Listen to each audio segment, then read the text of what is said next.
거기 있으면 죽소. 안 들어가면 죽는단 말이오. 안 돼요. 어서. 폭우가 쏟아지는 절벽 끝 거친 몰골의 신만이 강만수가 사자우를 토하며 여자의 손목을 낚아챘습니다. 이거 놓으세요. 당신 대체 누구야? 국내 굴지의 재벌 회장 서희주는 비명을 질렀지만 만수는 그녀를 짊어지고 어둠 속 동굴로 몸을 날렸습니다. 잠시 후 그녀가 서 있던 자리에 킬러들의 서치라이트가 비쳤고 낭떠러지 아래로 날카로운 총성이 울려 퍼졌습니다. 자본주의의 최정점에 선 여자와 산의 순리대로 살아온 가난한 남자. 동굴이라는 폐쇄된 공간에 갇힌 두 사람 앞에는 상상조차 할 수 없는 잔혹한 음모와 거대한 진실이 기다리고 있었습니다. 수천억의 자산보다 귀한 산삼한 뿌리가 입술을 적시는 순간 두 사람의 운명은 완전히 뒤바뀌기 시작합니다. 오늘의 사연 시작합니다. 자정이 가까운 시각, 강원도 깊은 산줄기를 따라 폭우가 쏟아지고 있었습니다. 하늘을 갈라놓는 번개가 칠 때마다 깎아지른 절벽의 윤곽이 하얗게 드러났다가 다시 어둠 속으로 사라지곤 했죠. 그 절벽 끝에 한 여자가 서 있었어요. JS 그룹 회장 서희주, 37의 나이에 국내 굴지의 재벌을 이끄는 여자가 비에 젖은 머리카락을 얼굴에 붙인 채 헐떡이고 있었습니다. 뒤쪽 숲에서 서치라이트 불빛 세 줄기가 좌우로 훑으며 다가오고 있었어요. 저쪽이다. 절벽 쪽으로 갔어. 거친 남자 목소리와 함께 무전기 잡음이 빗소리를 뚫고 들려왔습니다. 희주가 뒤를 돌아보자 불빛이 눈을 찔렀고 희주는 본능적으로 한 발 뒤로 물러섰어요. 구두 굽 아래에서 자갈이 우르르 쏟아져 내렸죠. 발밑은 낭떠러지였습니다. 더 이상 갈 데가 없잖아. 희주가 이를 악물며 고개를 돌렸습니다. 앞은 천길 낭떠러지, 뒤에선 최태준이 보낸 킬러 3명이 포위망을 좁히고 있었어요. 빗물이 눈을 타고 흘러내렸지만 희주는 눈을 감지 않았죠. 서 회장님, 순순히 오시면 편하게 해드리겠습니다. 킬러의 우두머리가 손전등을 희주의 얼굴에 비추며 느릿느릿 걸어왔습니다. 희주의 입술이 파랗게 질려 있었지만 눈빛만은 꺼지지 않았어요. 최태준이 보냈지. 그 인간한테 전해. 내가 이렇게 쉽게 죽을 사람이 아니라고. 그 순간이었습니다. 절벽 아래 바위 틈새에서 굵직한 목소리가 폭우를 뚫고 터져나왔어요. 거기 있으면 죽소. 여기로 안 들어오면 죽어. 희주가 움찔하며 발밑을 내려다보았습니다. 암벽 틈새에서 거친 몰골의 사내가 상체를 내밀고 있었어요. 때 묻은 무명옷에 낡은 가죽 배낭을 맨 사내, 강만수였죠. 만수가 절벽 바위를 움켜쥔 채 희주를 향해 팔을 뻗었습니다. 손 내밀어요, 빨리. 희주가 망설이는 사이 뒤에서 킬러들의 발소리가 급격히 가까워졌어요. 희주는 이를 악물고 만수의 손을 잡았습니다. 만수가 희주의 손목을 낚아채듯 움켜쥐더니 단숨에 바위 틈새 안으로 끌어당겼죠. 희주의 몸이 좁은 암벽 사이로 빨려 들어가는 순간 킬러의 손전등 불빛이 빈 절벽 끝을 비추었어요. 뭐야, 어디 갔어? 떨어졌나? 아래를 봐. 킬러들이 절벽 아래를 비추는 동안 만수는 희주를 등에 업고 미로처럼 얽힌 동굴 안쪽으로 빠르게 움직이고 있었습니다. 만수의 걸음은 어둠 속에서도 거침이 없었어요. 수십 년을 이 산에서 보낸 사람만이 가질 수 있는 발놀림이었죠. 만수가 동굴 입구 쪽에 미리 엮어둔 넝쿨 위장막을 잡아내리고 어깨로 육중한 바위를 밀어 통로를 막았습니다. 둔탁한 소리와 함께 바깥 세상과의 연결이 완전히 끊겼어요. 여기가 어디야? 희주가 떨리는 목소리로 물었지만 만수는 대답 대신 발걸음을 재촉했습니다. 한참을 더 들어간 끝에 만수가 희주를 조심스럽게 바닥에 내려놓았어요. 동굴 안쪽 넓은 공간, 만수가 마련해둔 은신처였죠. 희주의 몸이 걷잡을 수 없이 떨리기 시작했습니다. 폭우에 온몸이 젖은 채 산속 동굴에 들어왔으니 체온이 급격히 떨어질 수밖에 없었어요. 희주의 입술이 보랏빛으로 변하고 손끝이 하얗게 굳어갔죠. 이를 딱딱 부딪히는 소리가 동굴벽에 울렸습니다. 만수가 재빨리 낡은 가죽 배낭을 열었어요. 배낭 깊숙한 곳에서 헝겊에 쌓인 무언가를 꺼내 들었는데 만수의 손이 잠깐 멈추었습니다. 그 안에는 뿌리째 마른 산삼한 뿌리가 들어 있었어요. 천종산삼, 만수의 아버지가 독사라는 자에게 빼앗기지 않으려고 목숨을 걸고 지켜낸 갑오였죠. 만수가 산삼을 내려다보며 굳은 턱을 움직였습니다. 수억 원이 넘는 물건이었어요. 하지만 눈앞에서 경련을 일으키는 여자를 두고 망설일 만수가 아니었죠. 만수가 산삼을 손바닥 위에 올려놓고 주먹으로 지시겼습니다.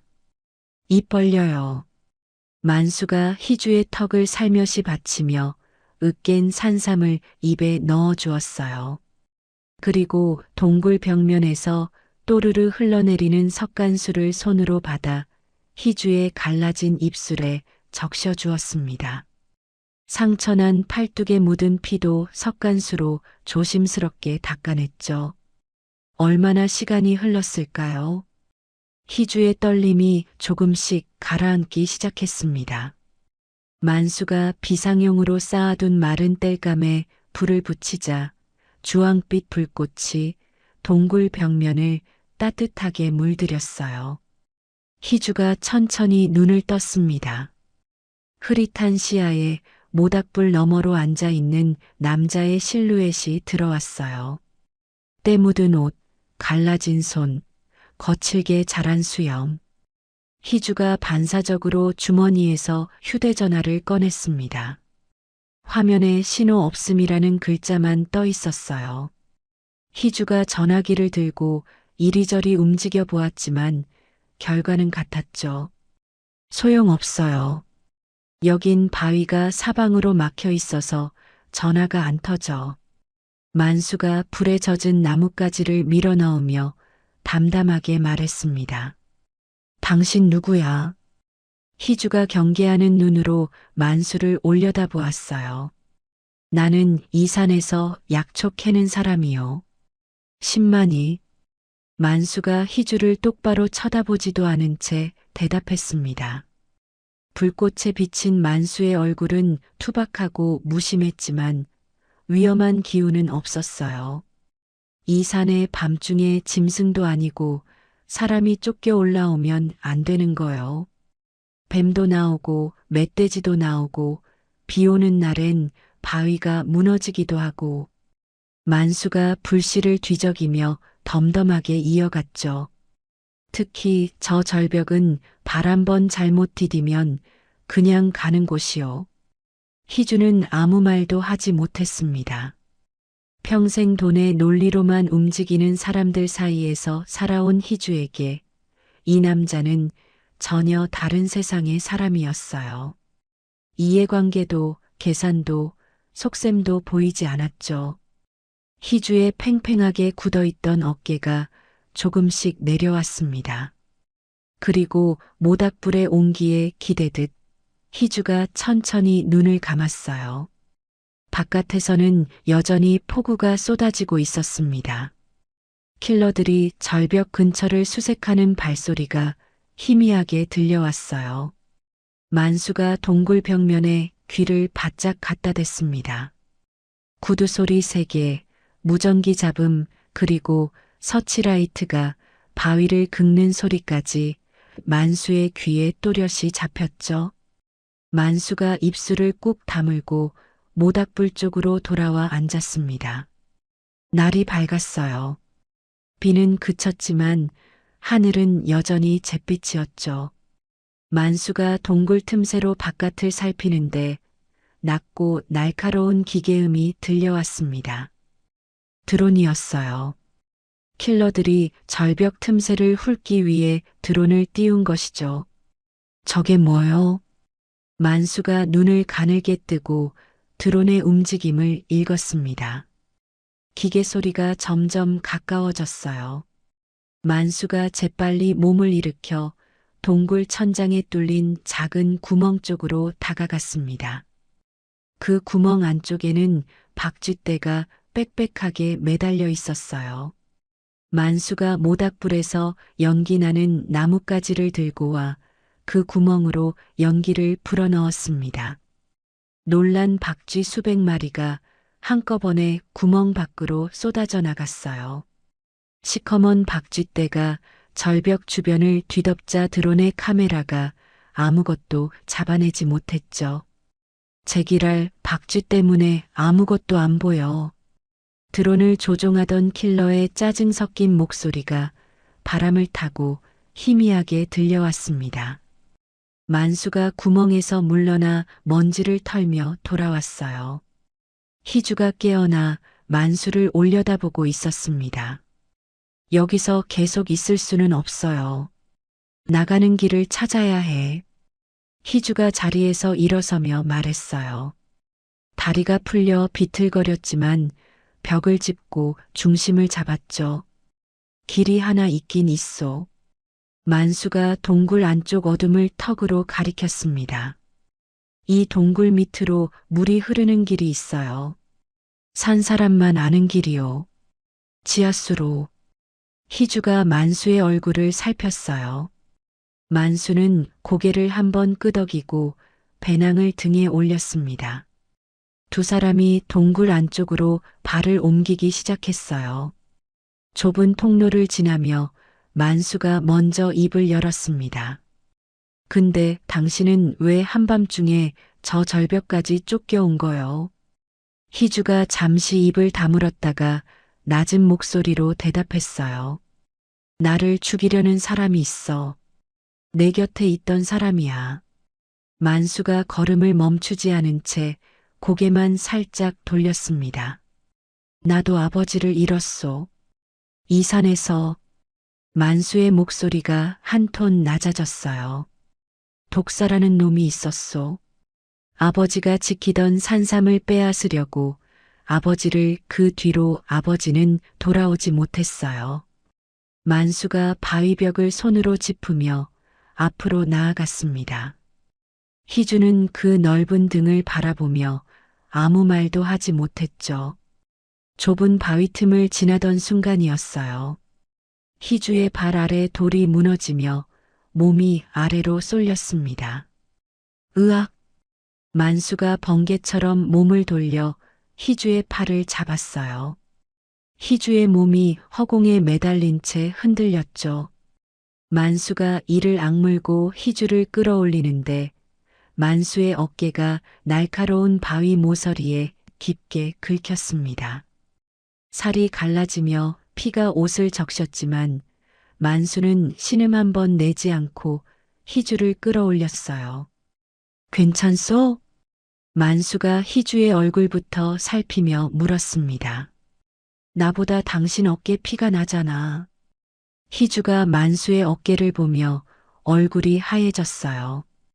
이 정도는 산에서 흔한 일이요. 만수가 아무렇지 않다는 듯 배낭에서 밧줄을 꺼냈습니다. 그리고 희주의 손목을 자신의 허리에 단단히 묶었어요. 이러면 다시 미끄러져도 놓칠 일 없소. 희주가 밧줄로 연결된 자신의 손목과 만수의 허리를 번갈아 내려다보았습니다. 평생 누군가에게 이렇게 묶여본 적이 없었어요. 그런데 이상하게 두렵지 않았죠. 두 사람이 다시 걸음을 옮기자 동굴 깊은 곳에서 거센 물소리가 들려왔습니다. 지하수로가 가까워지고 있었어요. 만수가 발걸음을 빠르게 옮기려는 순간 뒤쪽 통로에서 귀를 찢는 폭발음이 터졌습니다. 동굴 전체가 흔들렸고 천장에서 돌가루가 쏟아져 내렸어요. 만수가 희주를 끌어안고 벽 쪽으로 몸을 숨겼습니다. 폭약이요 저놈들이 동굴을 터뜨린 거요.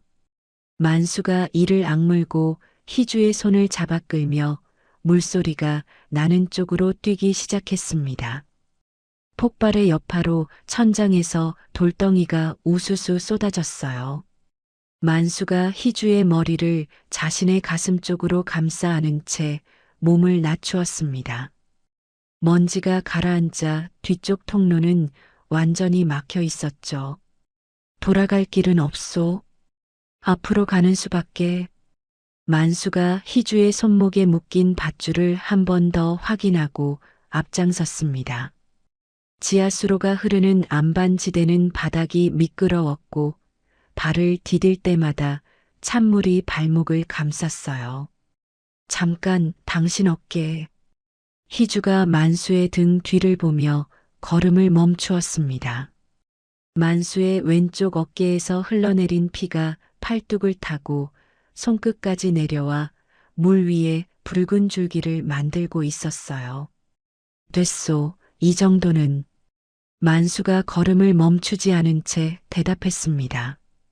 하지만 만수의 얼굴에 땀이 송골송골 맺혀 있었죠. 만수가 벽면에 자라난 풀 한 줌을 뜯어 입에 넣고 우적우적 씹었어요. 뭐야 그게. 지열초요. 산에서 피날 때 쓰는 풀이요. 만수가 씹은 풀을 손바닥에 뱉어 어깨 상처 위에 꾹 눌러붙였습니다. 희주가 그 모습을 말없이 지켜보았어요. 병원도 약도 없는 이 깊은 땅 속에서 이 남자는 풀 한 줌으로 자기 몸을 돌보고 있었죠. 그 시각 지상에서는 최태준이 서울 도심의 호텔 스위트룸에서 전화기를 귀에 대고 있었습니다. 독사 시신이라도 찾아내. 확인이 안 되면 끝난 게 아니야. 최태준이 와인잔을 탁자 위에 내려놓으며 차갑게 말했어요. 알겠습니다. 사냥개를 풀었으니 동굴과 이어진 배수구란 배수구는 전부 막겠습니다. 전화 너머 독사의 목소리가 들려왔습니다. 최태준이 전화를 끊고 창밖 서울의 야경을 내려다보았어요. 입꼬리가 한쪽으로 살짝 올라갔죠. 다시 동굴 안 만수와 희주는 지하수로를 따라 걷고 있었습니다. 그런데 만수의 발이 갑자기 멈추었어요. 만수가 바닥에 물을 내려다보며 눈을 가늘게 떴습니다. 이상하오. 뭐가? 물이 너무 빨리 차고 있어. 이건 비 때문이 아니야. 만수가 허리를 숙여 물살의 방향을 손바닥으로 읽었어요. 물은 아래에서 위로, 출구 쪽에서 안쪽으로 밀려들고 있었습니다. 누가 위에서 물을 막은 거요. 수압으로 이 안을 채우려는 거야. 만수의 표정이 단단하게 굳었죠. 독사가 상류의 볼을 막아 동굴 전체를 물에 잠기게 하려는 것이었습니다. 물이 발목에서 무릎까지 차올랐어요. 희주의 숨이 가빠지기 시작했습니다. 이러다 여기서 물에 잠기는 거 아니야. 희주가 만수의 팔을 잡으며 소리쳤어요. 목소리가 동굴 벽에 부딪혀 울렸죠. 왜 이런 데를 길이라고 한 거야? 나한테 여기가 안전하다고 했잖아. 희주의 목소리에 날이 서 있었습니다.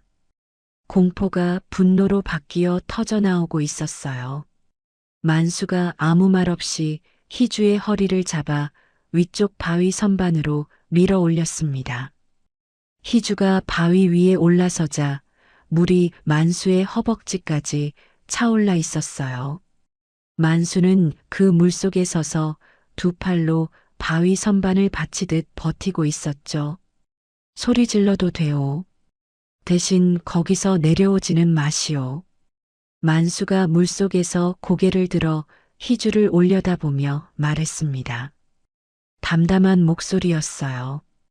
희주가 만수의 얼굴을 내려다보았습니다. 젖은 머리카락 사이로 보이는 만수의 눈에는 원망도 화도 없었죠. 그 사이 서울에서는 최태준이 움직이고 있었어요. JS 그룹 본사 대회의실에 이 사진을 긴급 소집한 최태준이 단상에 서서 입을 열었습니다. 서 회장님이 출장 중 산악사고를 당하셨습니다. 현재 수색 중이나 생존 가능성이 낮다는 게 당국의 판단입니다.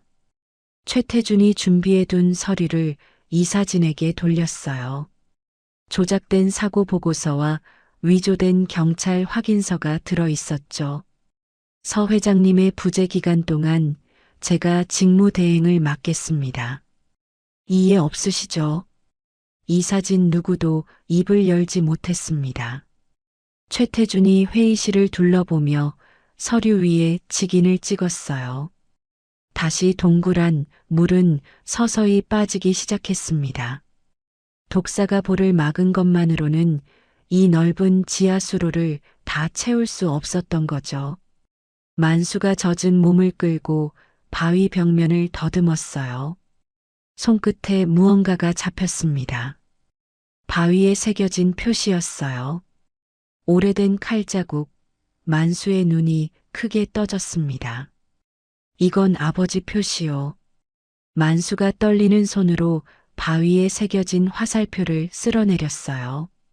만수의 아버지가 이 동굴 곳곳에 남겨둔 암각 표시였죠. 화살표는 위를 가리키고 있었습니다. 이 위로 가면 물에 안 잠기는 곳이 있소. 수직으로 뚫린 바람길이요. 만수가 희주를 바위 선반에서 내려안으며 말했습니다. 두 사람이 표시를 따라 좁은 틈을 오르기 시작했어요. 수직 환기구에 도착했을 때 위에서 차가운 바람이 불어내려왔습니다. 바깥 공기가 통한다는 뜻이었죠. 만수가 안도의 숨을 내쉬려는 순간 환기구 위에서 뿌연 가스가 쏟아져 내려왔어요. 콜록, 콜록. 희주가 기침을 터뜨리며 눈을 감았습니다.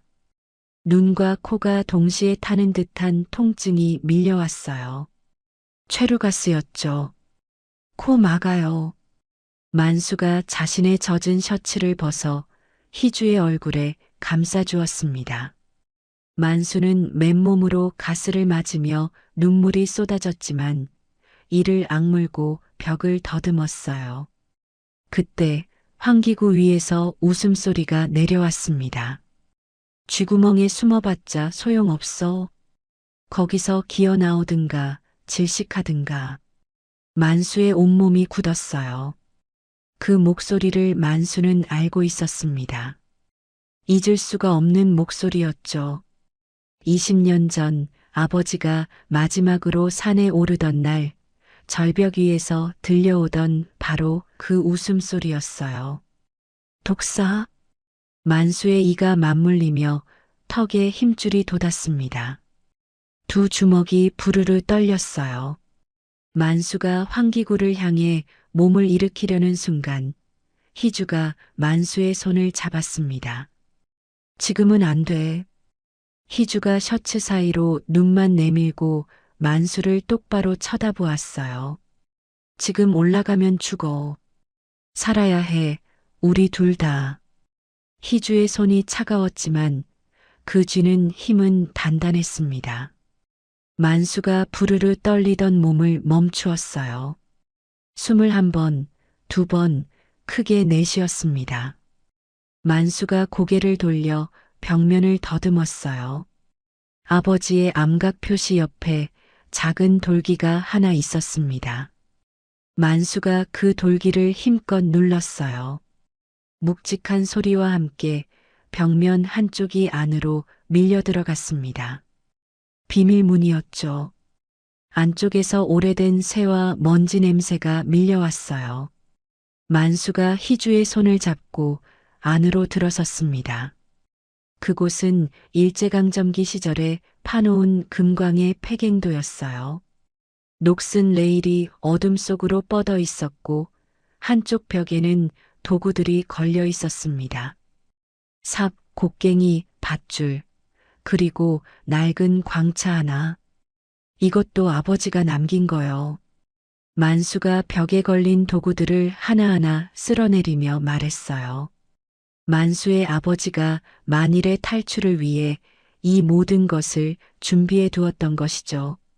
만수가 광차를 레일 위에 올리고 녹슨 바퀴를 발로 걷어찼습니다. 바퀴가 삐걱거리며 돌아갔어요. 다시요. 만수가 희주를 광차에 태우고 뒤에서 밀기 시작했습니다. 광차가 레일을 따라 덜컹거리며 움직였어요. 소리가 갱도 전체에 울려 퍼졌죠. 위쪽 지면에서 발소리가 빠르게 따라왔습니다. 독사가 갱도 위의 지면에서 광차 소리를 따라가고 있었어요. 저 안에 있다. 총성이 울렸습니다. 탄환이 갱도 천장의 흙을 뚫고 광차의 철판을 때렸어요. 쇳소리가 귀를 찢었죠. 머리 숙여요. 만수가 희주의 머리를 광차 바닥으로 눌렀습니다. 탄환이 연달아 철판을 관통했어요. 만수가 온 힘을 다해 광차를 밀었습니다. 레일이 내리막으로 접어들자 광차의 속도가 빨라졌죠. 그리고 갱도의 끝이 보였어요. 바깥빛이 아니었습니다. 쏟아지는 물소리와 함께 눈앞에 펼쳐진 것은 천길 아래로 떨어지는 폭포였어요. 만수가 급히 광차를 세웠습니다. 두 사람이 광차에서 내려 폭포 앞에 섰어요. 아래는 하얀 물보라만 보일 뿐 바닥이 보이지 않았습니다. 뒤에서 독사의 부하들이 갱도로 진입하는 발소리가 들려왔어요. 희주가 폭포 아래를 내려다보며 얼굴이 하얗게 질렸습니다. 다리가 풀려 한 발짝도 움직이지 못했죠. 만수가 희주 앞에 섰습니다. 만수의 눈이 희주의 눈을 똑바로 바라보았어요. 나를 믿소. 만수가 희주의 허리를 팔로 감쌌습니다. 뛰는 거요. 같이. 희주의 눈에 눈물이 맺혔어요. 뒤에서 총성이 다시 울렸습니다. 희주가 만수의 옷깃을 두 손으로 움켜쥐었어요. 만수가 희주를 안은 채 절벽 끝을 힘껏 밟았습니다. 두 사람의 몸이 허공으로 떠올랐어요. 폭포의 물줄기와 함께 아래로 떨어졌죠.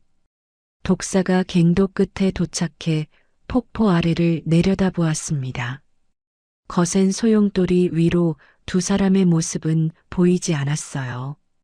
수면 위에 희주의 스카프만이 핏빛으로 물든 채 천천히 떠올랐습니다. 독사가 스카프를 한참 내려다보다가 무전기를 들었어요.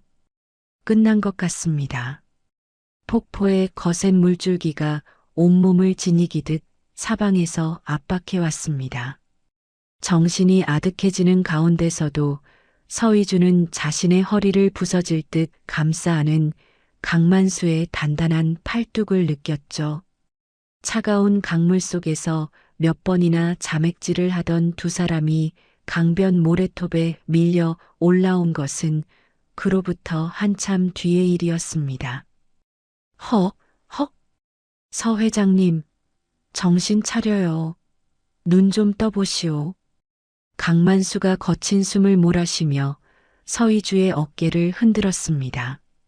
서희주가 한참 만에 강물을 울컥 토해내며 눈을 떴을 때 어스름한 새벽빛 사이로 낡은 트럭 한 대가 먼지를 일으키며 다가오고 있었어요.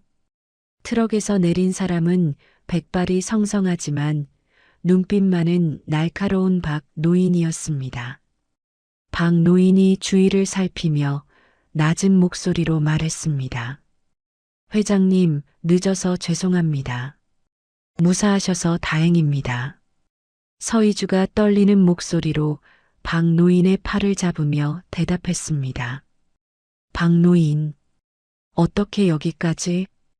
회장님, 옷깃에 심어두었던 위치 추적기 신호가 동굴 안에서 끊겼다가 폭포 아래서 다시 잡혔습니다. 일단 타십시오. 적들이 멀지 않았습니다. 박 노인이 서희주를 부축하자 옆에서 젖은 몸을 일으키던 강만수가 경계하는 눈빛으로 물었습니다. 당신은 누구요? 이 사람을 어떻게 알고 온 거요? 서희주가 강만수의 손을 잡으며 박 노인을 소개했습니다. 내 정원사예요. 하지만 그냥 정원사가 아니니 믿어도 돼요. 박 노인, 이분이 내 목숨을 구했어. 같이 가야 해요. 박 노인은 말없이 고개를 끄덕이며 강만수와 서희주를 트럭 뒷좌석에 태웠습니다. 트럭은 산길을 굽이굽이 돌아 외딴 숲속에 숨겨진 비밀 안가에 도착했죠. 안가에 들어서자마자 강만수는 자신의 상처는 돌볼 겨를도 없이 서희주를 침대에 눕혔습니다. 발목이 많이 부었소. 아까 폭포에서 내려올 때 바위에 부딪힌 모양인데. 강만수가 조심스럽게 서희주의 구두를 벗겨내며 말했습니다. 서희주는 고통에 미간을 찌푸리면서도 정성껏 자신의 발을 살피는 강만수의 손길을 거부하지 않았죠. 그때 박 노인이 구급상자와 함께 노트북을 들고 들어왔습니다. 회장님, 지금 서울 상황이 심각합니다.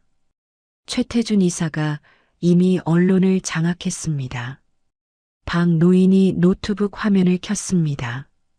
화면 속에는 최태준이 JS그룹 본사 앞에서 비통한 표정으로 기자회견을 하는 모습이 나오고 있었죠. 서희주 회장님의 실종은 국가적인 비극입니다. 하지만 기업은 멈출 수 없습니다. 제가 직무대행으로서 회장님의 뜻을 이어받아 저 가증스러운 인간, 내 눈앞에서 저런 소리를 해? 서희주가 주먹을 꽉 쥐며 부르르 떨었습니다. 강만수는 화면 옆에 띄워진 최태준의 과거 자료들을 보다가 갑자기 눈을 크게 떴습니다. 잠깐, 이 사진. 이 사람 말이오. 최태준의 아버지라는 사람. 박 노인이 자료를 확대하자 강만수의 눈시울이 붉게 물들기 시작했습니다. 강만수가 모니터 화면을 손가락으로 훑으며 흐느끼듯 말했습니다. 우리 아버지가 실종되던 날, 산 아래 서 있던 그 검은 차 주인이었소. 내가 똑똑히 기억해. 저 비열한 눈매를 잊을 수가 없단 말이오. 그게 무슨 말씀입니까? 강만수 씨 아버님이 실종된 사건에 최태준의 집안이 개입되어 있다는 건가요? 서희주가 놀라 물었습니다. 강만수는 고개를 끄덕이며 벽에 걸린 낡은 지도를 가리켰습니다. 아버지는 평생 일궈온 산삼밭을 지키려다 그놈들에게 당했소. 그 배우가 최태준의 집안이었다니. 하늘이 돕는 건지 아니면 벌을 내리려는 건지 모르겠구려. 박 노인이 굳은 표정으로 서희주에게 다가갔습니다. 회장님, 최태준이 이미 이사회의 80%를 자기 편으로 만들었습니다. 지금 당장 본사로 가시는 건 호랑이 굴로 걸어 들어가는 격입니다. 반격할 확실한 카드가 필요합니다. 서희주가 창밖의 어둠을 응시하며 차갑게 말했습니다. 장부, 최태준이 그토록 찾아 헤매던 비밀 장부가 있어요. 우리 아버지가 최태준 일가의 비리를 모아둔 건데 그게 어디 있는지 나만 알아요. 그 장부가 어디 있습니까? 박 노인이 묻자 서희주가 강만수를 바라보았습니다. 강만수 씨, 당신 아버지가 돌아가시기 전 머물렀던 그 동굴 지하 공동. 그곳에 우리 아버지가 무언가를 맡겼다고 했어요. 아마 그 장부일 거예요. 강만수가 무겁게 고개를 끄덕이며 대답했습니다. 그곳은 나만이 갈 수 있는 은밀한 곳이요. 하지만 지금은 갈 수가 없소. 독사 그놈이 산 길목을 다 막았을 거요. 그때 안가 밖에서 날카로운 타이어 마찰음과 함께 강렬한 서치라이트 불빛이 창문을 뚫고 들어왔습니다. 박 노인이 재빨리 허리춤에서 무기를 꺼내며 외쳤습니다. 들켰습니다. 회장님, 강만수 씨, 뒷문으로 피하십시오. 어떻게 여기까지 알고 온 거지? 서희주가 당황하며 물었습니다. 박 노인이 이를 악물며 대답했습니다. 최태준이 용병 부대를 샀습니다. 독사가 직접 움직이고 있어요. 창문이 박살나며 최루탄이 안으로 굴러 들어왔습니다. 뿌연 연기가 시야를 가리는 가운데 강만수는 서희주를 자신의 등 뒤로 숨겼습니다. 강만수가 벽에 걸린 박 노인의 석궁을 잡아채며 외쳤죠. 서 회장님, 박 노인을 따라가요. 내가 이놈들을 막겠소. 안 돼. 혼자서는 위험해. 강만수. 빨리 가요. 나보다 당신이 살아야 이 싸움이 끝나는 거 아니요. 강만수가 석궁을 겨누며 연기 속으로 몸을 던졌습니다. 치열한 교전 소리가 안가를 가득 채웠습니다. 박 노인은 다리에 저격을 당해 비틀거리면서도 서희주를 트럭으로 인도했죠. 간신히 트럭에 올라탄 순간 서희주의 휴대전화가 진동했습니다. 발신 번호 제안으로 온 문자 한 통. 만수야, 내 어미가 참 곱더구나. 이 산속 폐가에서 네가 오기만을 기다리고 있다. 마이너스 독사. 서희주가 문자를 확인하고 비명을 질렀습니다. 강만수 씨, 가지 마요. 이건 함정이야. 하지만 강만수는 이미 트럭 뒤편 어둠 속으로 사라진 뒤였습니다. 강만수의 노모가 인질로 잡혔다는 사실을 안 이상 그는 멈출 수 없었죠. 트럭 핸들을 잡은 박 노인이 식은땀을 흘리며 말했습니다. 회장님, 일단 이동해야 합니다. 강만수 씨는 산의 귀신입니다. 쉽게 당하지 않을 겁니다. 아니요, 박노인. 저 사람 혼자 보내면 죽어요. 최태준은 사람의 목숨을 벌레처럼 여기는 인간이야. 서희주가 입술을 깨물며 박노인의 노트북을 다시 열었습니다. 박노인, 지금 당장 김 이사에게 연락해요. 그리고 내가 보낸 이 파일들을 이사회 전원에게 전송해. 내부 분열을 일으켜야 해. 하지만 회장님, 지금은 안전부터 챙기셔야. 내 말 들어. 저 사람 어머니가 잡혔어. 내가 최태준의 숨통을 조여야 독사 그놈도 움직임이 둔해질 거야. 서희주의 눈빛은 어느 때보다 냉철하게 빛났습니다. 어둠이 내린 귀곡산 폐가 근처. 독사는 저격총을 거치한 채 어둠 속에서 숨을 죽이며 기다리고 있었습니다. 강만수는 신만이 특유의 야간 시력을 이용해 독사가 쳐놓은 덫들을 하나하나 우회하며 소리 없이 접근했죠. 폐가 안에서 들려오는 노모의 억눌린 비명소리가 강만수의 가슴을 갈기갈기 찢어 놓았습니다. 강만수가 창틀을 잡고 안으로 뛰어들려는 찰나 산 전체에 서희주의 목소리가 담긴 확성기 소리가 웅장하게 울려 퍼졌습니다. 최태준, 내 비자금 계좌는 방금 전산망에서 모두 동결됐다. 네가 저지른 살인 교사 현장은 지금 위성을 통해 실시간으로 중계되고 있어. 당장 멈춰. 독사가 당황하여 하늘을 올려다보는 사이 강만수는 창문을 깨고 안으로 몸을 날렸습니다. 방아쇠를 당기려던 독사의 손목을 강만수의 투박한 손이 낚아챘죠. 이 악마 같은 놈. 내 손에 죽기 전에 법의 심판부터 받아라. 강만수의 포효와 함께 폐가 안에서 치열한 몸싸움이 시작되었습니다. 동굴에서 시작된 긴 악연이 이제 서서히 그 끝을 향해 달려가고 있었습니다. 최태준, 내 비자금은 모두 증발했다. 폐가 방 산자락 전체를 뒤흔드는 서희주의 서슬퍼런 외침에 독사의 눈동자가 크게 흔들렸습니다. 자신만만하게 방아쇠에 손가락을 걸고 있던 독사가 당황하여 창밖을 내다보는 그 찰나의 순간 강만수는 본능적으로 몸을 날렸습니다. 강만수의 투박하고 단단한 발이 독사의 손목을 정확히 가격했고 둔탁한 소리와 함께 권총이 바닥을 굴러 저 멀리 처박혔습니다. 이 새끼가. 독사가 품 안에서 단검을 뽑아 휘둘렀지만 강만수는 짐승 같은 유연함으로 몸을 비틀어 피했습니다.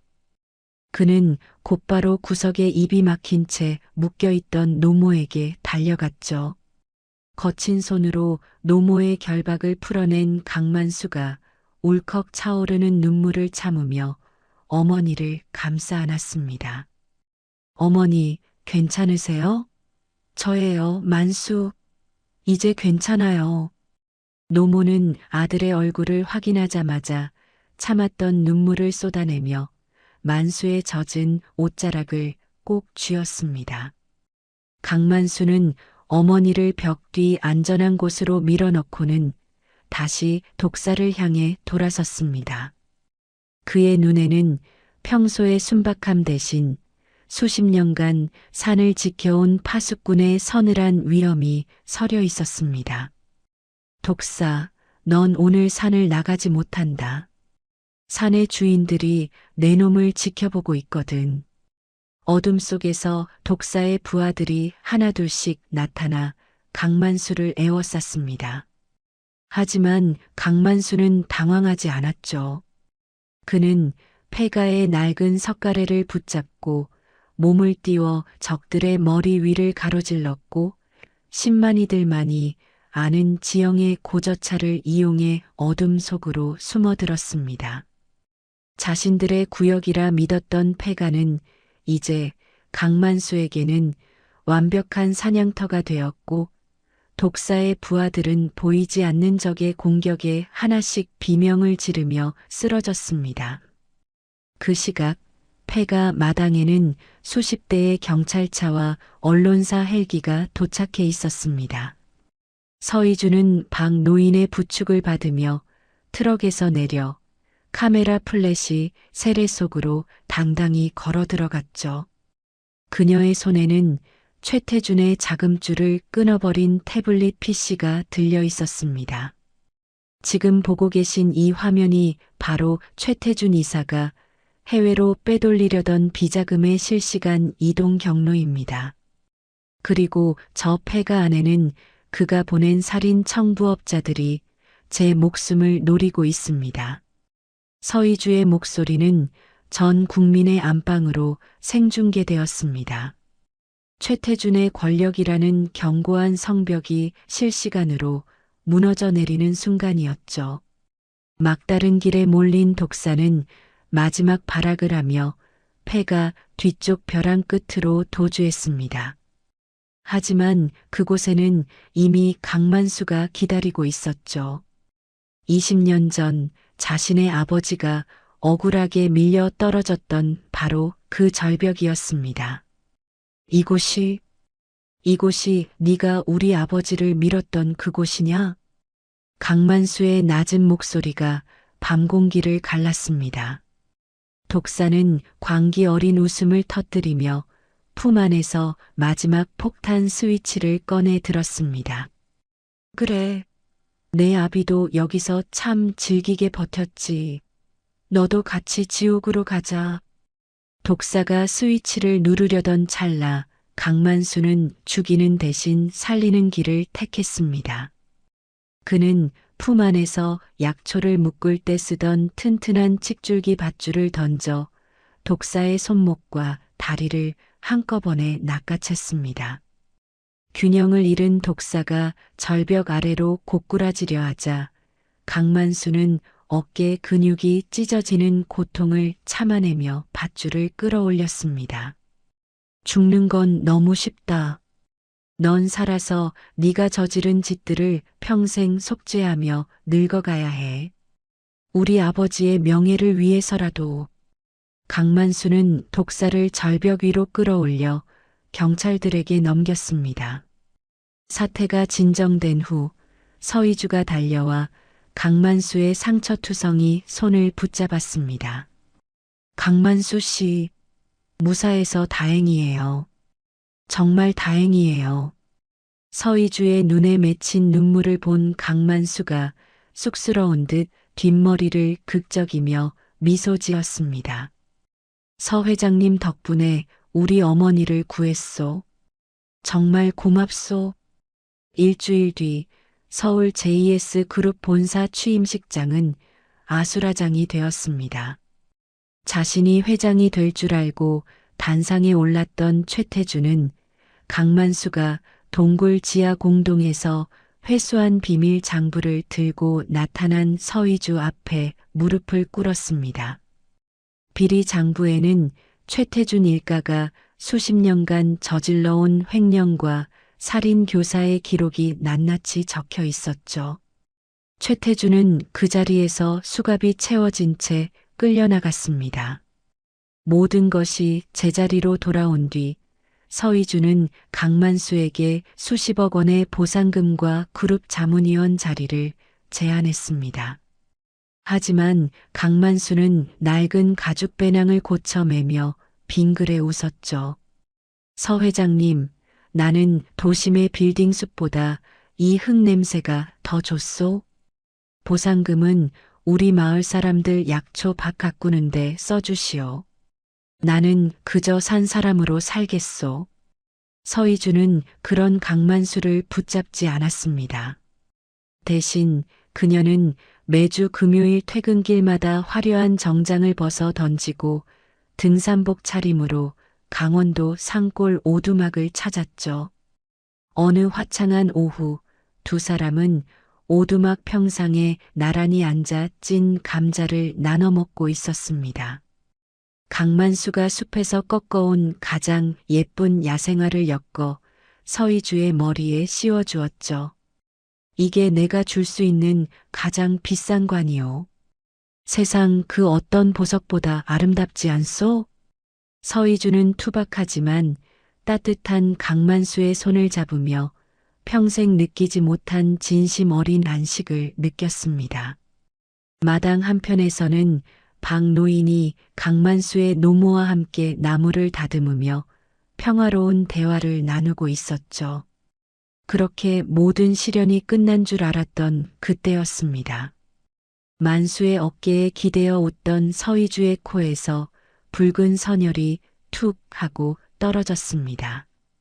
놀란 서희주가 손등으로 코를 닦아냈지만 피는 멈추지 않았죠. 강만수가 쏘스라치게 놀라 그녀를 부축하는 순간 서희주의 하얀 목덜미 위로 기이한 검은 반점들이 순식간에 피어오르기 시작했습니다. 희주씨, 서 회장님, 정신 차려요. 서희주가 힘없이 강만수의 품으로 쓰러졌습니다. 산의 공기가 다시금 차갑게 식어가는 순간이었습니다. 평화롭던 강원도 산골의 오후는 비명처럼 터져나온 강만수의 절규에 산산조각이 났습니다. 방금 전까지 환하게 웃으며 찐 감자를 건네던 서희주가 털썩 소리를 내며 평상 아래로 고꾸라졌죠. 강만수가 쏘스라치게 놀라 그녀를 안아 올렸을 때 서희주의 하얀 셔츠깃 위로 붉은 핏방울이 점점이 박혔습니다. 그녀의 코와 입에서 멈추지 않고 흘러나오는 선혈은 이미 강만수의 투박한 손등을 적시고 있었어요. 희주 씨, 서 회장님, 정신 좀 차려보시오. 이게 대체 무슨 일이오? 강만수가 떨리는 손으로 서희주의 얼굴을 감싸 쥐었습니다. 그때 강만수의 눈에 기이한 광경이 들어왔습니다. 서희주의 가냘픈 목덜미를 따라 마치 살아있는 벌레가 기어가는 듯한 검은 반점들이 순식간에 피어오르고 있었죠. 그것은 단순한 멍이나 상처가 아니었습니다. 피부 아래에서 무언가가 서희주의 생명력을 갉아먹으며 영역을 넓혀가는 악마의 낙인 같았어요. 다급히 달려온 박 노인의 도움으로 서희주는 서울의 대학병원 특별병동으로 긴급 후송되었습니다. 최첨단 장비가 가득한 병실 안에서 서희주는 산소호흡기에 의지한 채 깊은 잠에 빠져 있었죠. 강만수는 병실 밖 복도 바닥에 주저앉아 머리를 감싸 쥐었습니다. 자신이 이 산의 주인이라 자부했건만 정작 사랑하는 여자가 죽어가는 이유조차 알지 못한다는 사실이 그를 미치게 만들었습니다. 얼마 후 하얀 가운을 입은 의료진들이 무거운 표정으로 복도로 걸어 나왔습니다. 강만수가 용수철처럼 튀어 일어나 의사의 팔을 붙잡았어요. 선생님, 어떻게 됐소? 무슨 병인지 알아냈소? 의사가 안경을 벗으며 깊은 한숨을 내쉬었습니다. 그의 눈에는 당혹감과 무력감이 교차하고 있었죠. 강만수 씨, 진정하고 들으세요. 서 회장님의 병은 현대의학 체계에는 없는 질환입니다. 검사 결과 서 회장님의 혈액 속에서 정체불명의 고대 미생물이 발견되었습니다. 아마도 지난번 동굴에 고립되었을 때 수만 년 동안 갇혀있던 미생물이 상처를 통해 침투한 것으로 보입니다. 고대 미생물이라니 그게 무슨 소리요? 약도 없단 말이요? 이 미생물은 숙주의 면역체계를 역이용해 번식합니다. 서 회장님이 드셨던 천종산삼의 기운이 그동안 억제기 역할을 했지만 이제 그 기운마저 다하자 미생물이 폭발적으로 증식하며 장기를 파괴하고 있어요. 죄송하지만 지금으로선 고통을 줄여드리는 것 외엔 방법이 없습니다. 의사의 말이 끝나기도 전에 강만수의 눈에서 굵은 눈물이 툭 떨어졌습니다. 그는 비틀거리며 병실 유리창 너머로 서희주를 바라보았습니다. 어느새 검은 반점은 그녀의 얼굴까지 올라와 창백한 뺨을 덮고 있었죠. 강만수는 그 길로 병원을 뛰쳐나와 강원도 집으로 달렸습니다. 그는 아버지가 목숨처럼 아끼던 낡은 괴짝을 부수듯 열고 그 밑바닥에 숨겨져 있던 비망록을 꺼냈습니다. 종이가 사가 바스러질 듯한 비망록의 마지막 장. 그곳에는 아버지가 생전에 남긴 떨리는 필체가 적혀 있었습니다. 천년 설화 마이너스 하늘이 내린 재앙조차 녹이는 꽃. 영하 30도의 폭설이 귀곡산을 덮칠 때 오직 단 한 송이만이 피어나 죽은 자의 숨을 되돌린다. 천년 설화 아버지, 이게 정말 실존하는 거였소? 아버지가 그토록 찾아 헤매던 그 꽃말이요. 강만수는 망설이지 않았습니다. 그는 낡은 아이젠을 챙기고 밧줄을 어깨에 맸습니다. 그 시각 강원도 귀곡산에는 예사롭지 않은 구름이 몰려들고 있었죠. 기상청은 수십 년 만에 기록적인 한파와 폭설을 예보했습니다.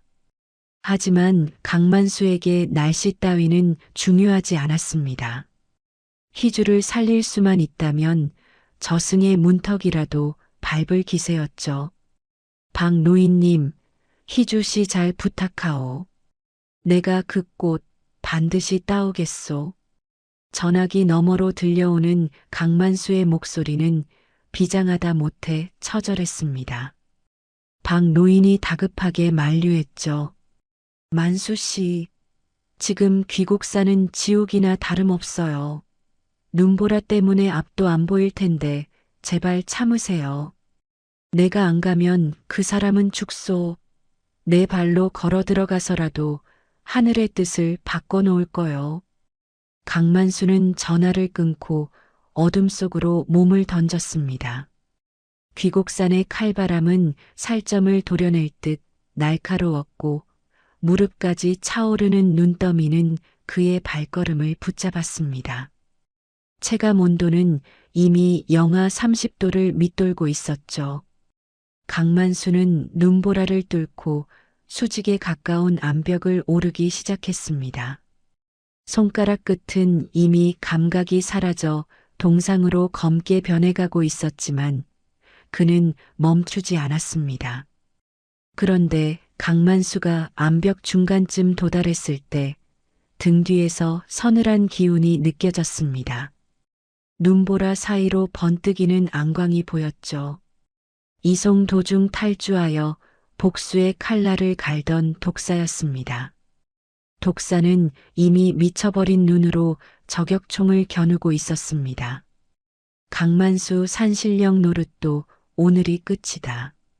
내 놈이 찾는 그 꽃, 내가 밟아 뭉개주마. 탕! 날카로운 총성이 귀곡산을 울렸습니다. 탄환이 강만수의 어깨를 스치고 지나가며 붉은 피가 하얀 눈 위로 뿌려졌습니다.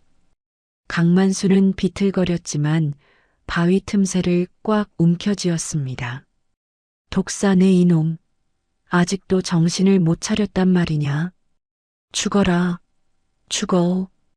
독사가 연달아 방아쇠를 당겼습니다. 강만수는 바위 뒤로 몸을 숨기며 산의 소리에 집중했습니다.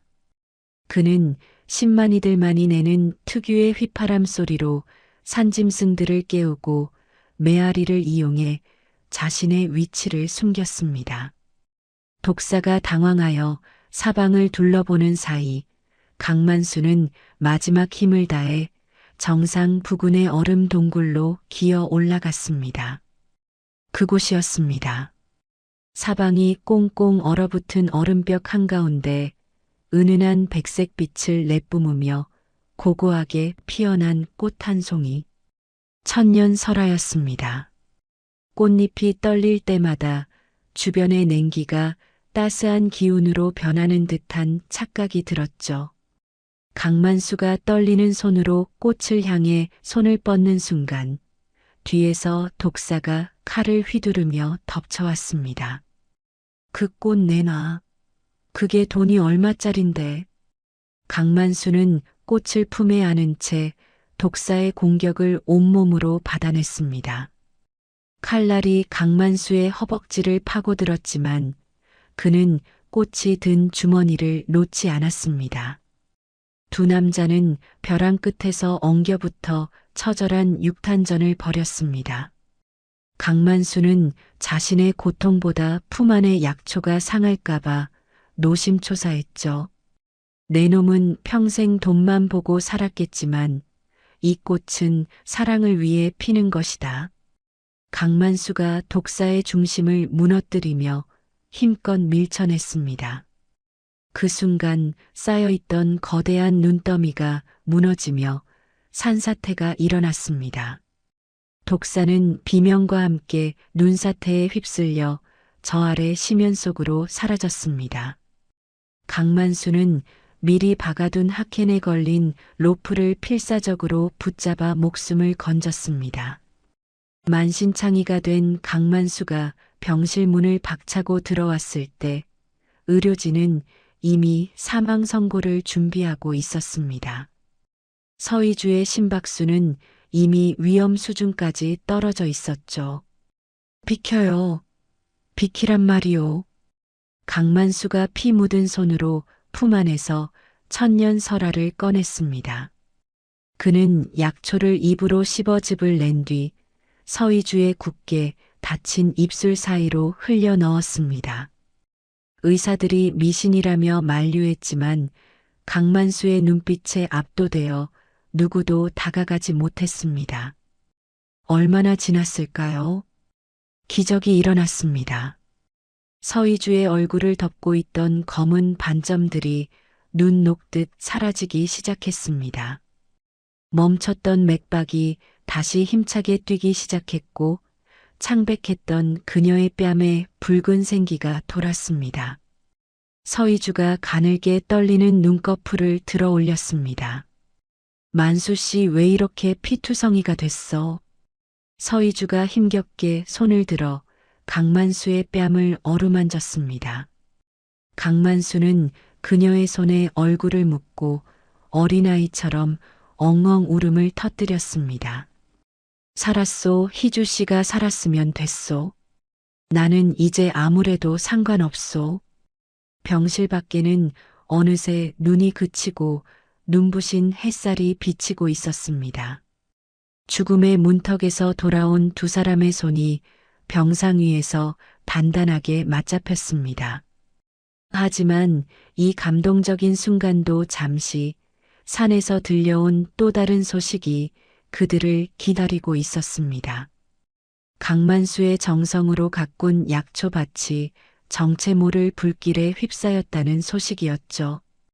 평화는 아직 멀어 보였습니다. 서울 병실의 고요함은 오래가지 못했습니다. 서희주가 기적적으로 눈을 뜬 지 불과 몇 시간 되지 않아 강만수의 낡은 휴대전화가 발작하듯 울려댔죠.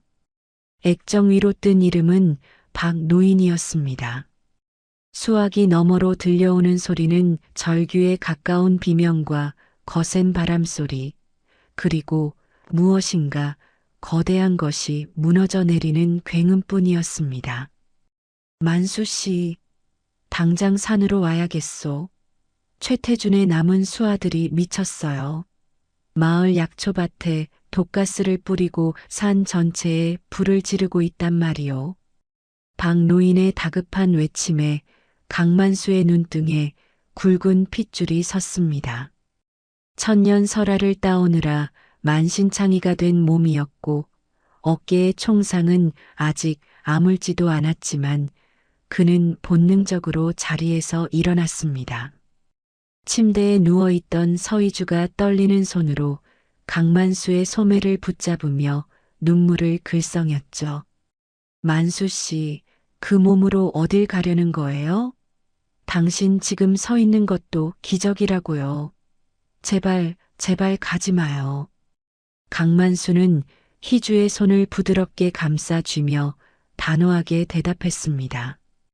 희주 씨, 저 산은 우리 아버지의 넋이 깃든 곳이고 당신과 내가 다시 시작할 보금자리요. 저 악마 같은 놈들이 내 소중한 사람들과 산을 태우게 내버려 둘 수는 없소. 내 금방 다녀올 테니 당신은 여기서 몸만 생각하고 계시오. 알겠소? 서희주는 만수의 눈빛에서 결연한 의지를 보았습니다. 그녀는 더 이상 말리지 못하고 곧바로 박노인에게 연락해 개인 헬기를 수배했습니다. JS그룹의 자원을 총동원해서라도 만수를 도와야 했으니까요.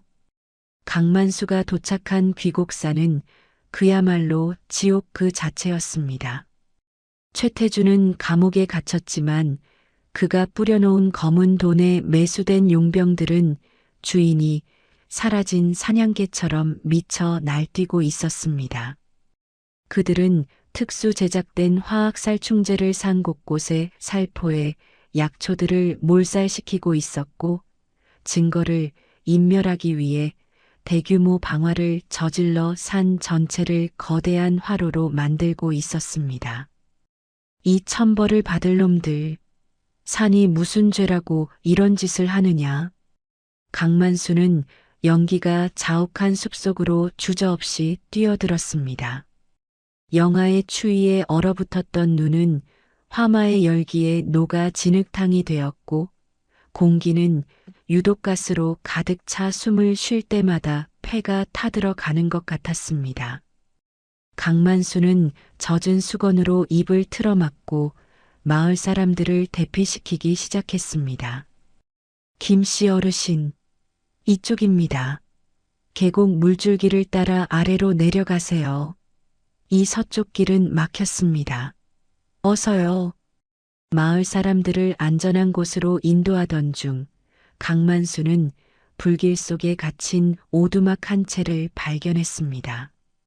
바로 박 노인이 대피하지 못하고 지키고 있던 산불 감시 초소였습니다.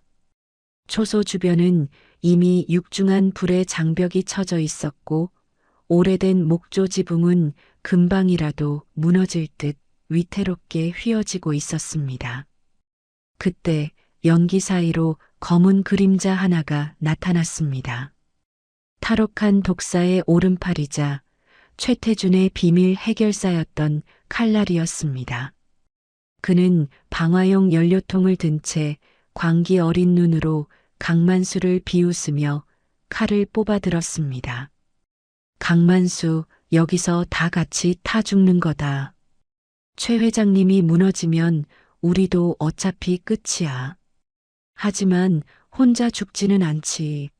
내 놈이 그렇게 아끼는 저 늙은이와 함께 지옥 불로 보내주마. 칼날이 휘두른 칼끝이 강만수의 옆구리를 깊게 스치고 지나갔습니다. 강만수는 통증을 느낄 새도 없이 박 노인을 구하기 위해 몸을 날렸습니다. 박 노인님, 정신 차리세요. 박 노인님. 초소 안에서 억눌린 신음소리가 들려왔습니다. 박 노인은 무너진 석가래에 다리가 깔려 움직이지 못하고 있었습니다. 강만수는 탈골된 어깨를 비틀어가며 육중한 불붙은 나무 기둥을 맨손으로 들어 올렸습니다. 으악! 조금만 참으세요. 초인적인 힘으로 기둥을 밀어낸 강만수가 박 노인을 들쳐업었습니다. 하지만 그 순간 칼날이 뒤에서 다시 비열하게 습격해 왔습니다. 불길에 달궈진 쇳덩이가 강만수의 등을 강타했습니다. 강만수는 입안 가득 비릿한 피가 고였지만 박 노인을 결코 놓지 않았습니다. 그때였습니다. 하늘에서 거대한 진동과 함께 소방 헬기 넉 대가 산 상공을 뒤덮었습니다. 서희주가 직접 병원을 빠져나와 헬기에 올라타 현장을 지휘하고 있었습니다. 만수 씨, 아래를 봐요. 물폭탄 투하합니다. 지금 당장 그곳에서 벗어나요. 헬기 문을 열고 몸을 반쯤 내민 서희주가 확성기를 대고 소리쳤습니다.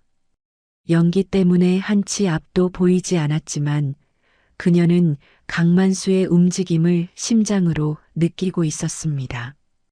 헬기에서 투하된 거대한 물줄기가 주변의 불길을 잠시 잠재웠고 강만수는 그 틈을 타박 노인을 데리고 절벽 근처 소강지대로 필사적으로 탈출했습니다.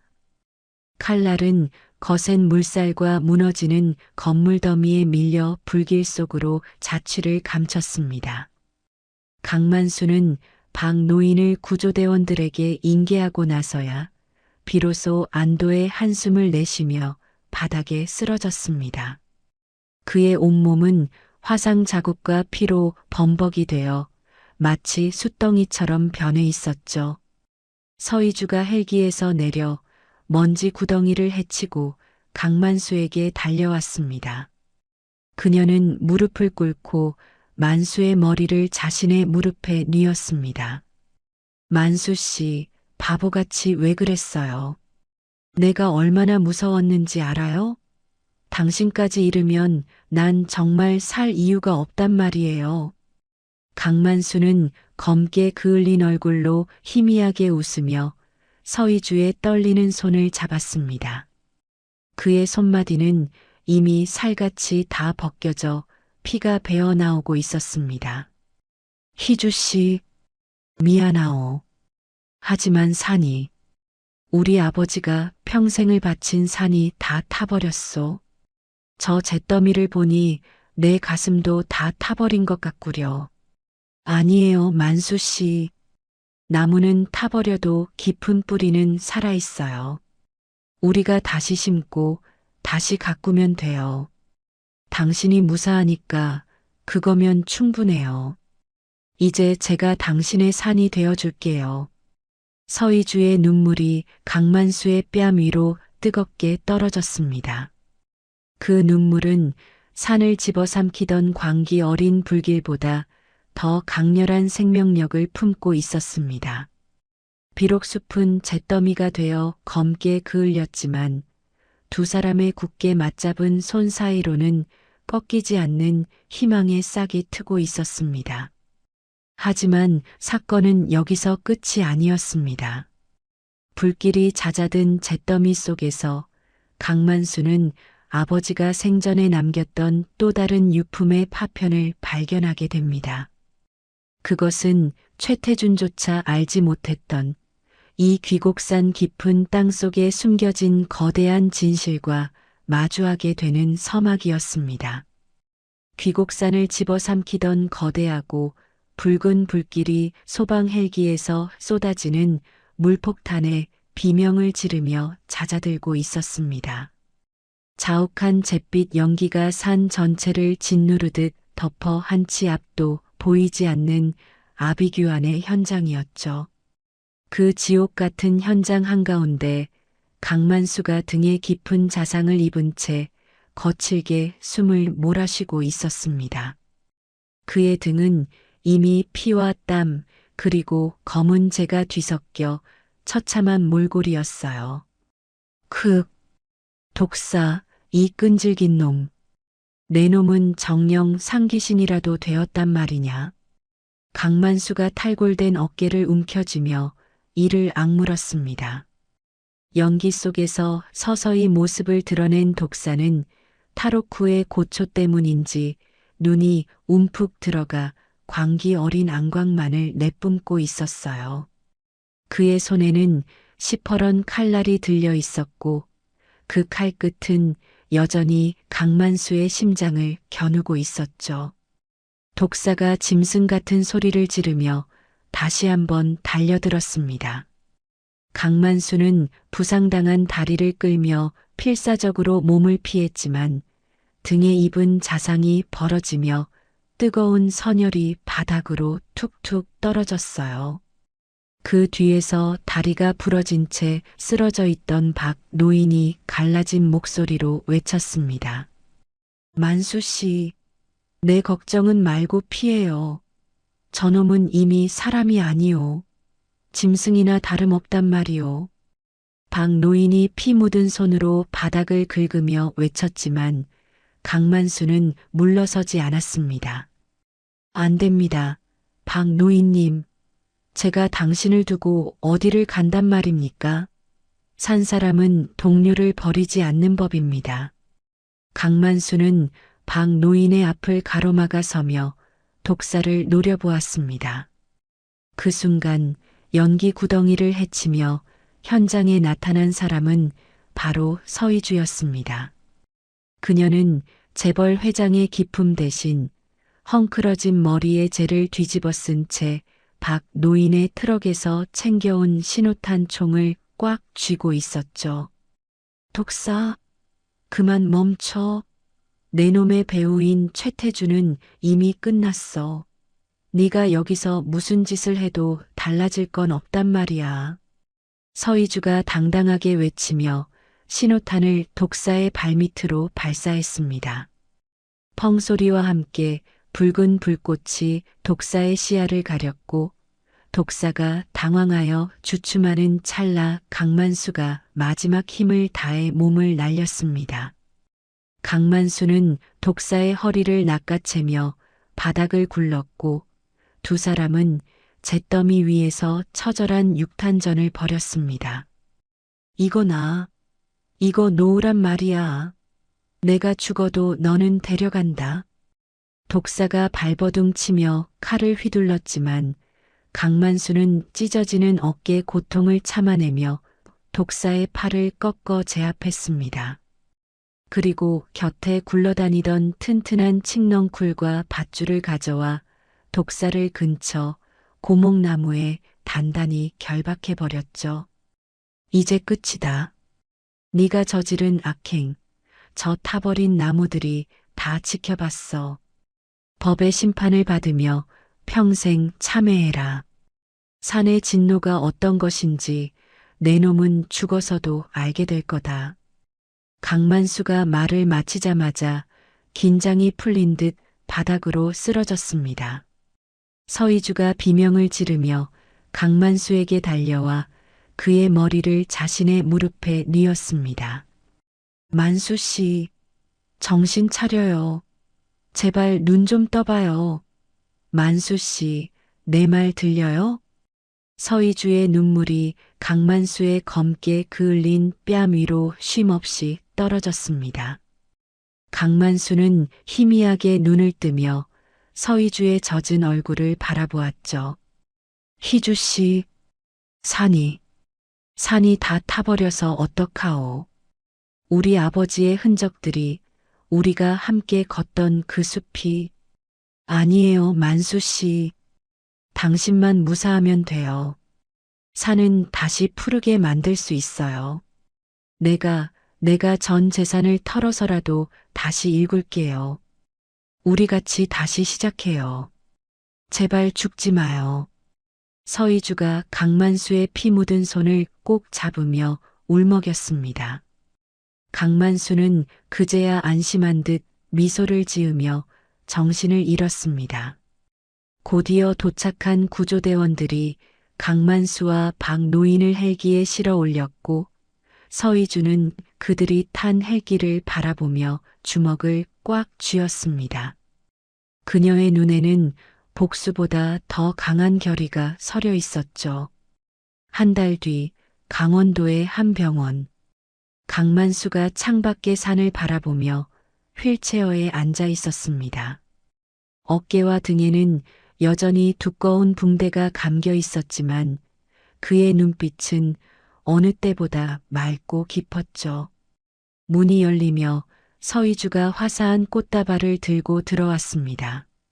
만수 씨, 오늘 컨디션은 좀 어때요? 의사 선생님이 이제 퇴원해도 좋다고 하시네요. 이 병원 밥도 이제 지겹죠? 서이주가 침대 옆 탁자에 꽃을 꽂으며 환하게 웃었습니다. 희주 씨 오셨소? 덕분에 이제 살 것 같소? 그런데 산은 어떻게 됐소? 마을 사람들 생계는. 서이주가 강만수의 옆에 앉아 그의 투박한 손을 따뜻하게 잡았습니다. 걱정 마요. JS 그룹 예산을 전폭적으로 투입해서 숲 복원 사업을 시작했어요. 마을 사람들도 모두 자발적으로 나서서 약초밭을 다시 일구고 있고요. 만수 씨가 구한 박 노인님도 수술이 잘 끝나서 이제 지팡이 짚고 걸으셔요. 정말 다행이구려. 그런데 최태준 그놈은 어떻게 되었소? 서이주가 가방에서 서류 한 뭉치를 꺼내 보이며 차갑게 말했습니다. 최태준의 숨겨진 비자금 6천억 원을 국제수사기관과 협조해서 완전히 환수했어요. 그 돈은 모두 우리 귀곡산 복원과 마을 발전을 위한 재단 기금으로 사용할 거예요. 독사는 특수교도소에 수감되어 평생 햇빛을 못 보게 됐고요. 이제 정말 끝났어요, 만수 씨. 강만수가 안도의 한숨을 내쉬며 서이주의 손등에 자기 손을 겹쳤습니다. 정말 고생 많았소, 희주 씨. 재벌 회장님이 이런 험한 시골 일에 매달리느라 서울 일은 어쩌고 있소? 나 이제 회장님 아니에요. 경영권 방어는 완벽하게 끝냈고 전문 경영인 체제로 돌려놨거든요. 나 이제 만수 씨 옆에서 숲의 파수꾼 아내 하려고요. 어때요? 저 같은 일꾼도 자격이 되나요? 서희주의 농담 섞인 진심에 강만수가 허허거리며 웃음을 터뜨렸습니다. 그들의 웃음소리가 병실 안을 환하게 채웠죠. 자격이라니요. 회장님이 오신다면 우리 산이 영광이지요.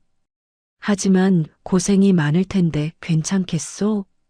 만수 씨와 함께라면 천길 낭떠러지 동굴도 다시 들어갈 수 있어요.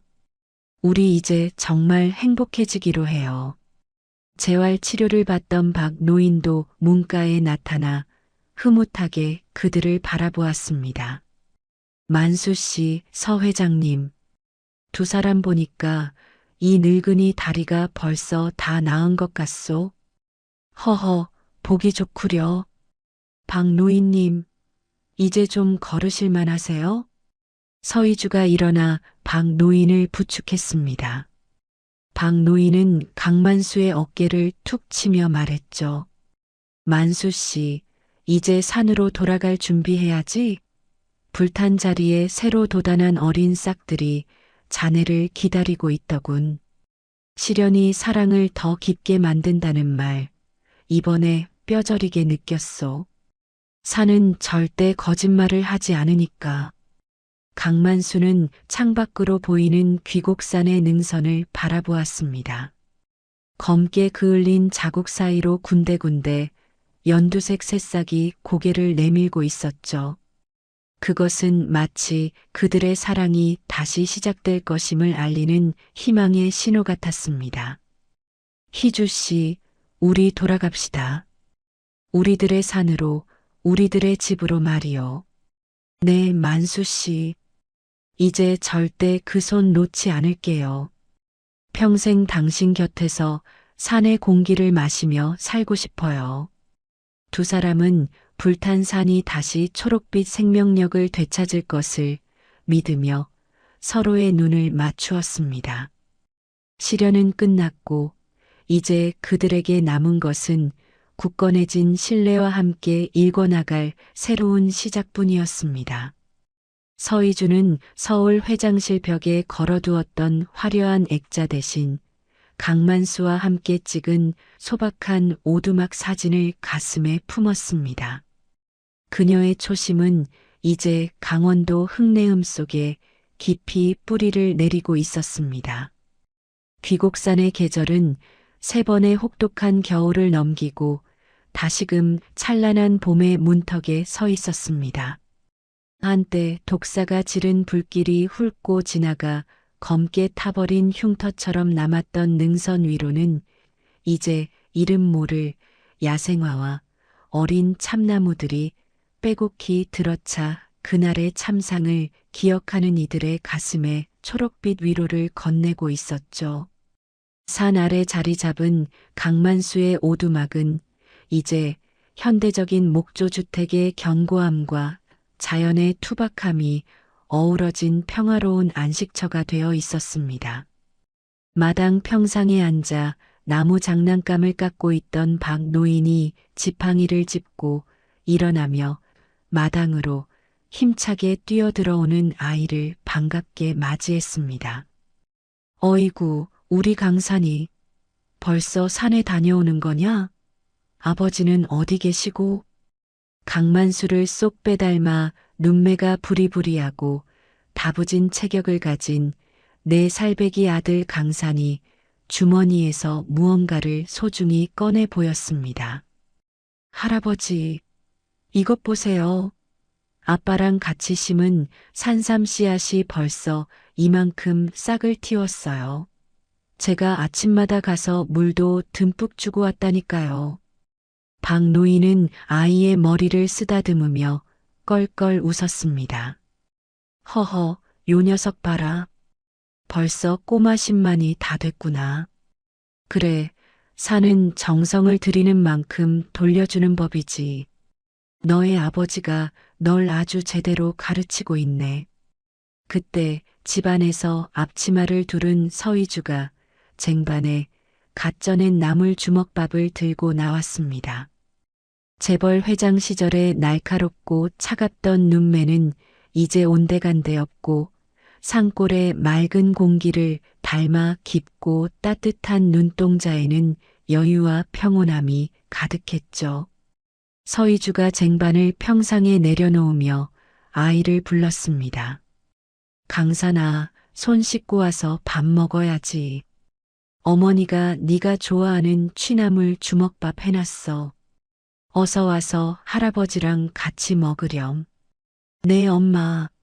아빠도 지금 산 내려오고 계신데요. 저기 보세요.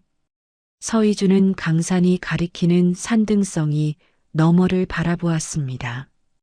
잠시 후 지게를 지고 늠름한 걸음걸이로 내려오는 강만수의 모습이 보였죠. 그의 머리카락에는 어느새 희끗한 세월의 흔적이 앉았지만 산을 타는 몸놀림은 여전히 날래고 강인했습니다. 강만수는 지게를 마당 한쪽에 내려놓고 땀을 닦으며 아내에게 다가왔습니다. 희주 씨, 오늘 산 위쪽 공기가 아주 달콤하더구려. 천년 설화가 피었던 그 절벽 자리에도 이제 새로운 생명들이 가득하오. 자연의 힘이란 게 참으로 경이롭지 않소? 서희주가 수건으로 남편의 뺨에 묻은 흙을 닦아주며 부드럽게 웃었습니다. 고생 많았어요, 만수 씨. 조금 전에 서울 본사에서 연락이 왔는데 우리가 세운 야생 약초 보존지구가 유네스코 지정 후보로 확실시됐대요. 만수 씨가 평생 목숨 걸고 지켜온 산의 비밀들이 이제 전 세계 사람들에게 희망이 되고 있어요. 기분이 어때요? 강만수가 서희주의 손을 가만히 잡으며 대답했습니다.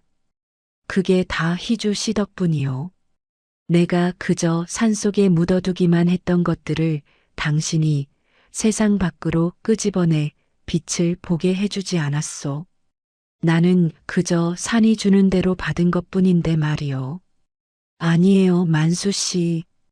당신의 그 순수한 마음이 없었다면 나는 아마 아직도 차가운 빌딩 숲에서 돈만 쫓는 괴물로 살고 있었을 거예요.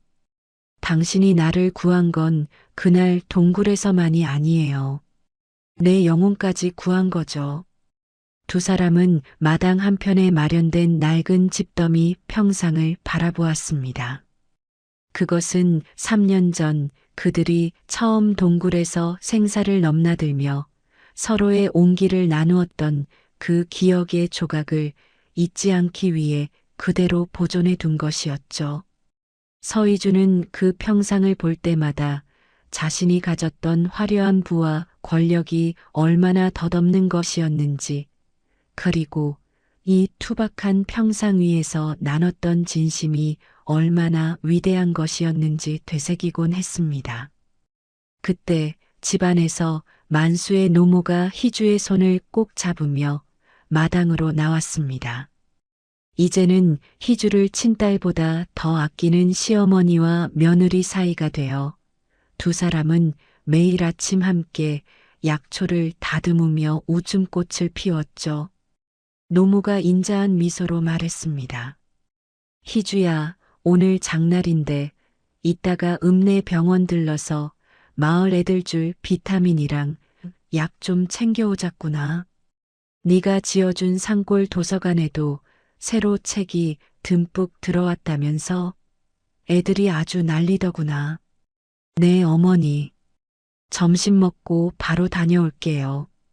만수 씨, 당신도 강산이 데리고 같이 갈 거죠? 오랜만에 읍내 구경도 하고 맛있는 것도 사 먹어요. 서희주가 묻자 강만수가 아들 강산을 번쩍 안아 올리며 호탕하게 웃었습니다. 당연하지요. 우리 강산이 동화책도 더 사줘야 하고 마을 사람들 나눠줄 약재도 챙겨야 하니 말이요. 박 노인님도 같이 가시지요? 오늘 제가 맛있는 국밥 한 그릇 대접하겠습니다. 박 노인이 손사래를 치면서도 기분 좋은 듯 대답했습니다. 어허, 만수 씨가 쏜다는데 내가 빠질 수 없지. 우리 강산이 사탕도 하나 사줘야겠구먼. 이제 이 마을은 더 이상 가난하고 소외된 산골이 아니었습니다. 서희주가 설립한 공익재단과 강만수의 전문적인 약초 지식이 결합해 국내 최대 규모의 야생 약초 보존 지구가 형성되었고 수많은 연구자와 관광객들이 찾아오는 활기찬 마을로 변모해 있었죠. 만수와 희주의 사랑 이야기는 이제 하나의 현대판 전설이 되어 동화책으로도 발간될 정도였습니다. 반면 야욕에 눈이 멀어 수많은 죄를 지었던 최태중과 독사는 차가운 감옥 안에서 쓸쓸하게 늙어가고 있었습니다. 최태준은 감옥 안에서도 잃어버린 권력에 집착하며 허상을 쫓고 있었고, 독사는 자신이 파괴하려 했던 산의 환영에 시달리며 참회 없는 하루하루를 보내고 있었죠.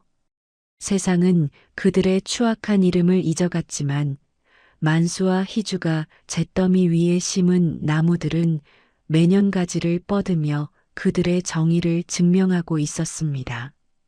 해질녘 가족 모두가 마당에 모여 직접 수확한 산나물과 고기를 구워 먹으며 저녁 식사를 시작했습니다.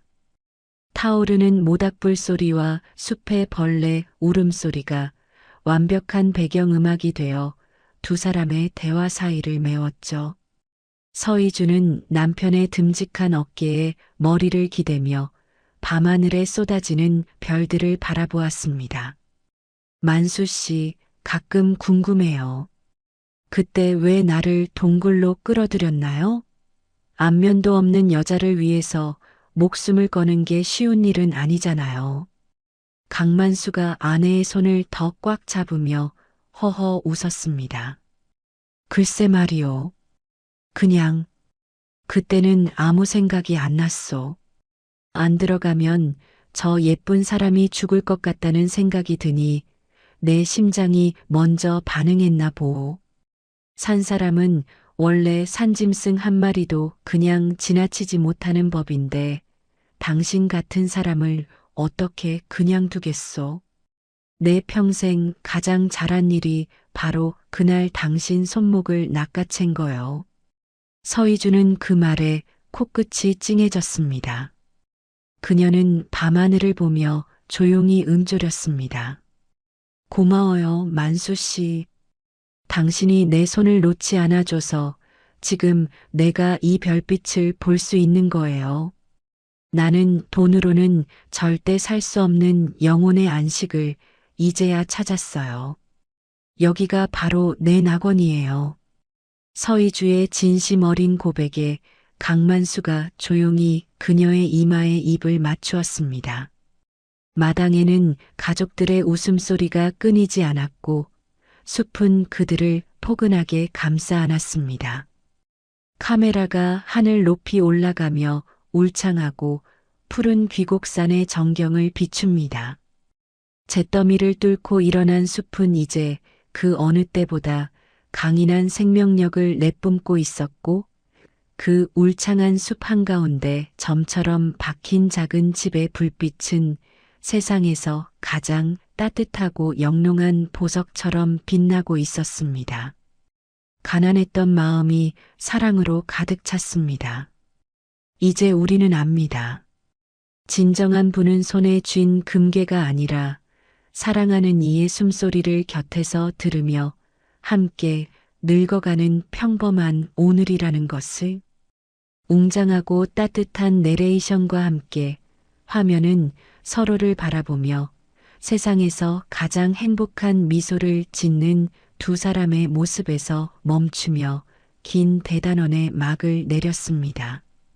화려한 도심의 빌딩 숲을 뒤로하고 이름 모를 산자락에 뿌리를 내린 희주 씨와 묵묵히 그 곁을 지키며 산의 언어를 가르쳐주는 만수 씨. 두 사람의 이야기는 우리에게 참으로 많은 것을 생각하게 합니다. 우리는 때로 눈에 보이는 숫자와 통장의 잔고가 인생의 전부라고 믿으며 앞만 보고 달려가곤 하죠. 하지만 오늘 사연 속 희주 씨가 만난 건 수천억의 자산으로도 결코 살 수 없었던 사람의 온기와 진심이었습니다. 벼랑 끝에서 내밀어진 투박한 10만이의 손이 그녀에게는 세상 그 무엇보다 단단한 구명줄이 되었던 것처럼 말입니다. 시련이라는 화마가 휩쓸고 간자리에 다시 초록빛 새순이 돋아나듯 여러분의 삶에도 혹시 예기치 못한 비바람이 불고 있다면 오늘 이 이야기가 작은 위로와 희망의 씨앗이 되었기를 소망해 봅니다. 가장 낮은 곳에서도 사랑은 피어나고 진심은 결국 가장 높은 곳에 닿는다는 것을 잊지 않으셨으면 좋겠습니다. 이 이야기를 끝까지 들어주신 분이 계시다면 잘 들었다고 댓글 하나만 남겨주세요. 감사합니다. 선생님의 가정에 항상 행복이 가득하시고 건강하시길 바랍니다.